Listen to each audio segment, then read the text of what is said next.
transport. Elsewhere, a 60-day ultimatum has been issued to all individuals in possession of illegal firearms in Tana River County. Speaking to the press, Coast Regional Commissioner Rhoda Onyancha said there will be a massive security operation after the deadline lapses.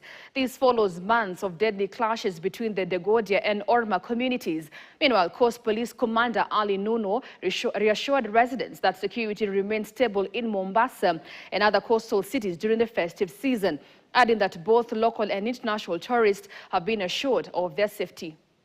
Hivyo tumesema kwamba chiefs wahakikishe kwamba na wazee wamekubali kwamba hakuna mambo ya malipo mahali mtu amenajiziwa, mahali mtu amekufa, kwa sababu hiyo ni damu imemwagika, lakini amani tutaendelea nayo.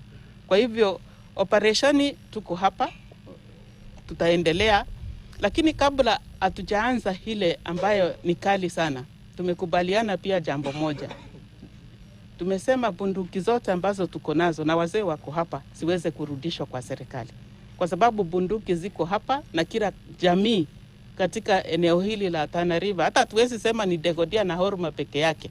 Jamii zote za Tana River ni mingi, na kama wanajua wana bunduki warejeshe. Tumewapa miezi miwili ama siku 60 amnesty ya kurudisha bunduki zile ambazo ziko nazo. Baada ya hizo siku 60 basi tutafanya operesheni ya kuhakikisha kwamba hizi bunduki zote tunazichukua na wananchi wa Tana River wanakaa kwa amani. Kwa hivyo operation baada ya siku 60 tutaifanya kuhakikisha kwamba hizi bunduki zenye hazijarudishwa zimetoka kwa mikono ya wananchi. All right, allow us to now take a short breather right here.